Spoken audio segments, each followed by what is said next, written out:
Hi, this is Tay with Powerhouse TC. This is going to be a short video on setting up a buyer template. So here we are, we're logged in at the main dashboard and I want to set up my buyer template. I'm going to go on the left-hand menu to the little gears for settings. And then a little more than midway down, you're going to click on transaction templates. And if you see here, I've set up a bunch of templates, but you probably, if you're watching this, will not have templates set up. There'll be nothing showing here. So you're going to click Add, Create New Transaction Template, and you can, even if you have some in here, you can always create multiple templates. So we're going to create our new transaction template. You can call it whatever you want. I always recommend calling it residential purchase. And then the type is going to be residential purchase. Click Save. And here we go to start to set it up. Detail, there's nothing else that we need to put in there. Checklist is next. If you do plan on using checklist within Transaction Desk, then you could add a checklist in here that you have already created. That's not part of this video, so I am not going to put that in there.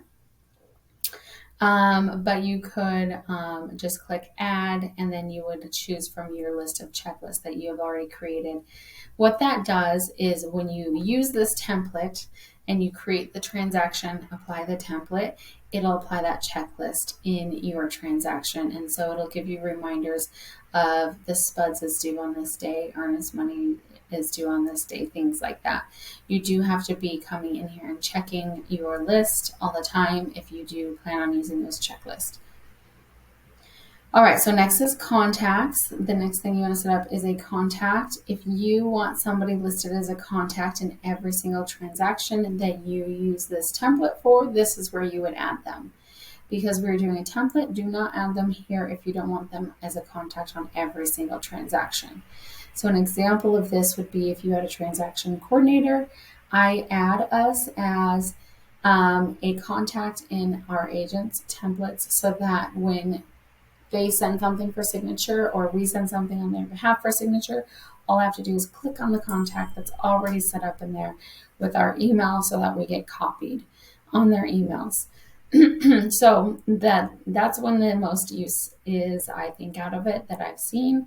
Otherwise, if you have a partner that you might want to copy, things like that, you could add them as a contact. But for the most part, that's going to be left blank. Next is documents. So you can add in documents. The one thing I do recommend adding into this template would be your brokerage's affiliated business disclosure, because normally that is required on every single transaction. So I am going to add that by clicking Add Document. Now keep in mind, I've already downloaded this document from my brokerage's system onto my computer so that I could then take it from my computer and upload it into Transaction Desk. So if you don't have that downloaded already, you're going to want to stop here, go to your brokerage's system, download that form, save it into a file on your computer or wherever you store your files, and then that's where you're going to come back here where I'm at right now and click Add Document. And I'm going to drag and drop that affiliated business disclosure that I already have saved right in there. And that's up there. So the only issue with this, and then I do have another short video of how to replace a document. So anytime your brokerage does update that affiliated business disclosure, you will need to come into your template, delete this one out, and add in the new one. So if you're not going to be using this template very often, I wouldn't recommend putting documents in here that could be updated in the meantime, because then you might use an old one on accident when you do finally go to use the template. If you're using this template a few times a month at least, weekly, then you will want to upload documents in here that you use all the time to save you that time. So I only recommend affiliated business disclosure because that's the only one that I know of that's required all the time. But if you use a different document that is to be signed every buyer transaction, then upload that one in here. Some teams have team agreements that buyers need to sign, team admin notices, things like that, that they want their buyers to sign every single time. If you want your buyer to sign a pool disclosure every single time, I would add in the pool disclosure here because that's a document. So for the purpose of this video, we're just going to stick with the affiliated business disclosure. You can add in as many documents as you want here. I recommend doing as little as possible because you will see too many documents in there and you'll get overwhelmed, or you might think you need something when you don't need it. It's really easy to add them in the transaction. Next, I'm going to click on forms and we're going to add in the forms that we need. So click the plus button over here on the right that says add forms, and we are just going to start searching. If you notice, you have access here to anything part of being a realtor, Arizona Association of Realtors, the ARM list documents, whatever MLS you're part of, those documents will be listed here. So you get access to all those documents and have them in all these different folders. I'm just going to start searching and selecting what documents I want to do with each residential purchase contract and which ones are required. So residential is what I'm first putting in here to start searching. And the first thing that comes up is everything that starts with residential. So I'm just going to scroll till I see residential purchase contract and click that one and make sure it's the latest version in here. If you're watching this video, depending on when you are, there might be updated version of these forms that I'm putting in here. So just take note of that you're looking for the most updated version. So after residential, I'm going to start typing advisory because there's some certain advisories. For a buyer, we need the buyer advisory and the wire fraud advisory. And as you see, I'm just selecting these documents. Every time I select each document, this little number on the basket gets bigger and bigger. So what I'm doing when I select them is throwing them in this basket. I'm just throwing everything in the basket that I'm going to want in my template. So the next one I'm typing in is agency. And I'm looking for the real estate agency disclosure and election for buyer in there. And then I also like to add in the BINSR because more than likely if the buyers are canceling, it is on the BINSR.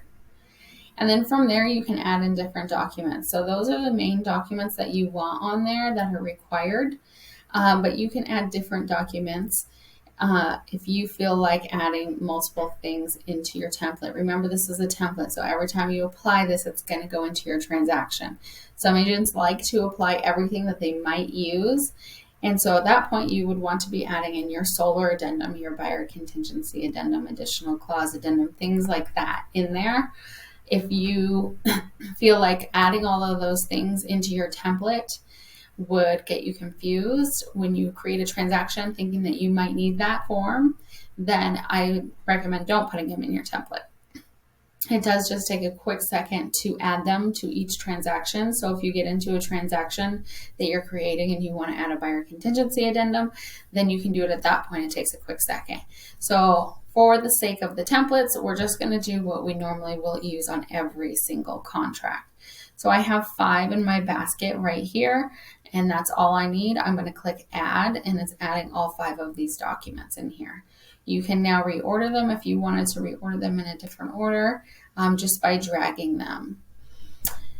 Okay, so we're going to fill in these documents. That's what the main purpose of a template is to fill in your documents so that you don't have to waste time looking up and filling in all of this information when you are stressed and writing out an offer and could possibly be making a mistake on that offer.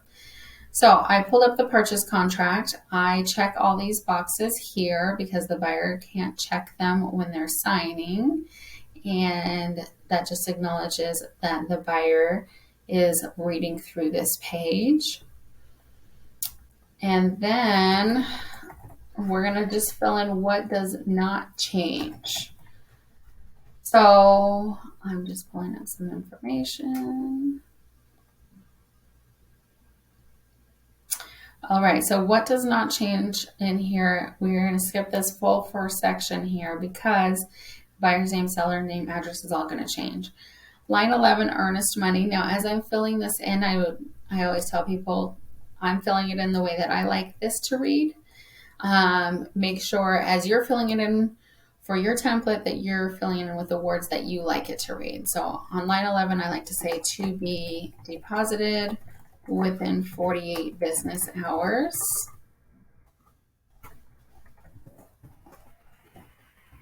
Of acceptance. Line 12 is normally additional cash due at close of escrow, or you can put down payment. And then line 13 is usually where you say what's going to be the loan. So I say to be secured by, and then I leave the rest of that for, so I can fill that in when I'm writing the offer. I write conventional loan, VA loan, whatever.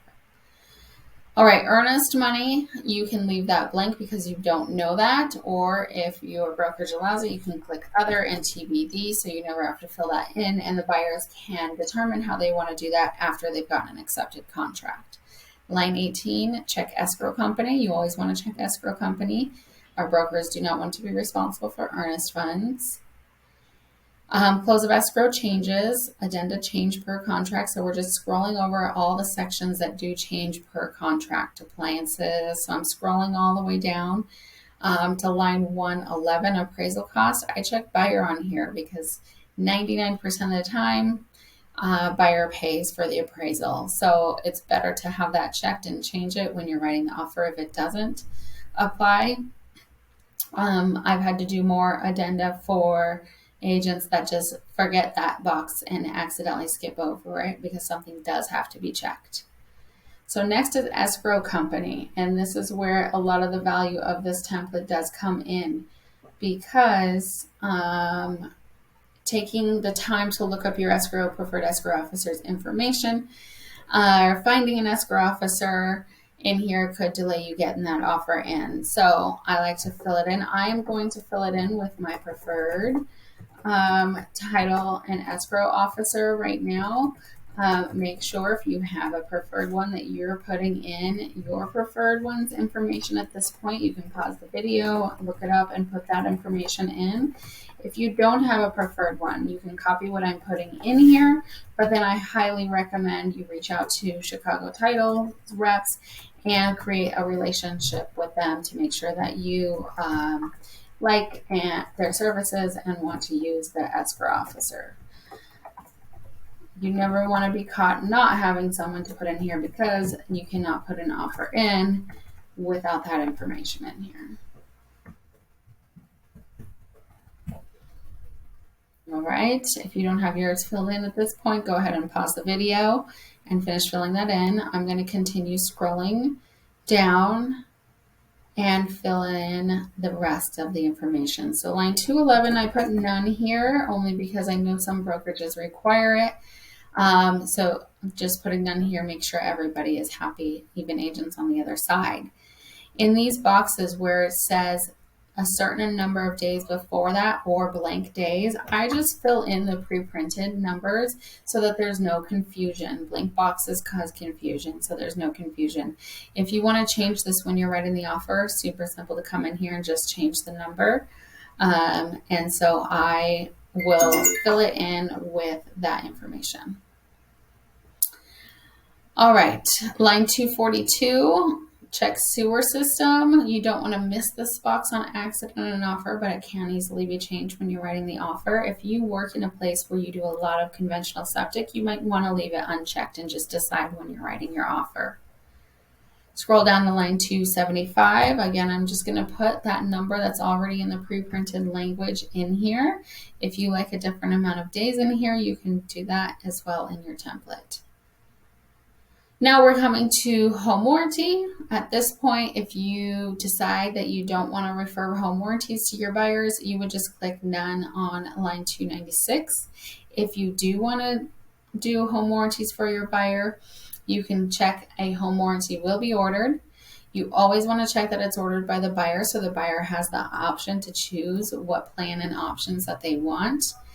And then you can fill in the rest of the information as you know it. So a lot of people will put TBD right here. for to be determined, knowing that the buyer might want to change the plan that they want, depending on the kind of services that they want on their home warranty.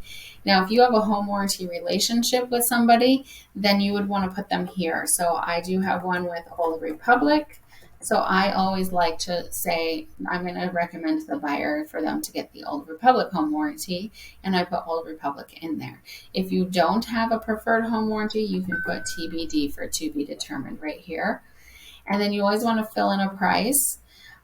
You can save this box to fill it in when you're doing an offer based off of the type of house it is. Or if you know that your home warranties that you always do are right around $600, you can put $600. And then next is who's paying for it, buyer, seller, or split evenly. That's usually determined per offer, depending on what kind of offer you're putting in. So we're going to leave that blank so that you can fill that out when you're writing your offer.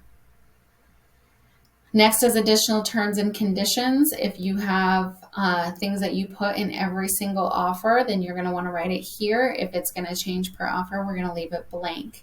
Some agents will put that the agent is not in possession of earnest money. They'll put things like utilities must be on for inspection period to start, certain different clauses in there. So you can add that in here at this time. Otherwise, we're going to roll right past it and not put anything in. Okay, next is the broker information. So you are going to be the representative for the buyer, so check buyer on 450. And then all of this information will automatically fill in based off of you selecting that you're the buyer's agent. So we're going to leave all of this blank except for some reason the brokerage information does not fill in. So I'm going to put MyHomeGroup.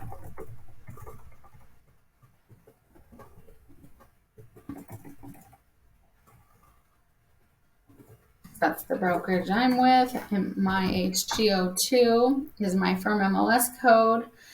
And then I'm going to put the address, 8360 East Raintree Drive, Suite 120, Scottsdale. And then look up the firm state license number, which is LC 562698001. All right, the rest of it I'm going to leave to autofill. And then on line 464, I'm going to click seller because that broker is always on behalf of the seller. So the only differences in the situation that you will need to change is if they are both with the same brokerage. When you're writing the offer, you're just going to change the checkbox to be both buyer and seller, but you can make that change at that time. All right, so now click Save and Exit, top right, that big X. Save and Exit. And now we're going to go edit the advisory does not need to be edited because there's nothing to fill in. Wire fraud advisory does not need to be edited, but the agency does need to be edited. So we're going to open up this agency disclosure. And we're going to fill in the broker information. And we're going to leave the licensing blank because that will autofill for you. And then we're going to check 35, 37, and 46 on the buyer agency form. So the fact that we're checking these boxes and filling this in means when you're writing an offer, you won't have to open this up. So we're going to click Save and Exit on the top right corner. And then go back to our forms. And if you look through the forms, there's nothing else that at this point needs to be filled out. So we have filled out all the information that we can that will be staying the same for each offer and saving us the most amount of time. Everything else needs to be filled in when we're writing our offer. So we're going to leave it all like that. And at this point, now the template is completely set up and you're ready to go use it on your next buyer. So reach out if you have any questions. I am available with Powerhouse TC.